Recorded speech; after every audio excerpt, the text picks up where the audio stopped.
জুমার দিনে 3টার সময় একেবারে আপনি যে কোনো দোয়া করবেন, আল্লাহ পাক আপনার ওই দোয়াগুলো কবুল করবে। সর্বপ্রথম সময়টা হচ্ছে বৃহস্পতিবার রাত্রের পর থেকে শুক্রবার ফজরের নামাজের আগ পর্যন্ত।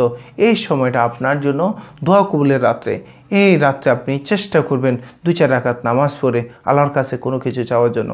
2 নম্বর সময়টা হচ্ছে জুমার দিন 2 খুতবার মাঝখানের যে সময়টা হুজুর যখন একটা খুতবা দিয়ে বসে 30 সেকেন্ড থেকে 1 মিনিটে ওই সময়টা চুপ থেকে একটু বসে থাকে, ওই সময়টা আপনার জন্য দোয়া কবুল। যে দোয়া করবেন আল্লাহ পাক কবুল করে নেবে। এরপর হচ্ছে 3 নম্বর সময়টা হচ্ছে আপনার শুক্রবার আসরের পর থেকে মাগরিবের আগ পর্যন্ত। শুক্রবার আসর থেকে মাগরিবের আগ পর্যন্ত এই সময়টা আপনার জন্য দোয়া কবুলের সময়। এই সময়টা বিশেষ করে মাগরিবের 30 মিনিট আগে থেকে আমরা কি করব, দুনিয়াবী সমস্ত কাজকর্ম থেকে ফারেক হয়ে আমরা মসজিদে চলে যাব এবং নিজের জন্য, নিজের ফ্যামিলির জন্য, দুনিয়া আখিরাতে সমস্ত কিছুর জন্য আমরা কি করব, আল্লাহর কাছে চাইব। এই 3টার সময় দোয়া কবুল হবেই।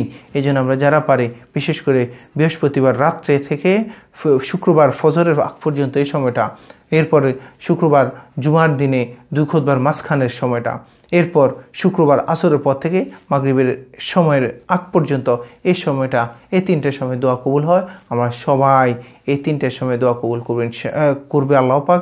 এই জন্য দোয়া করবো ইনশাআল্লাহ। প্রত্যেকে এই 3টার সময় আমরা কি করব, দোয়া করবই ইনশাআল্লাহ।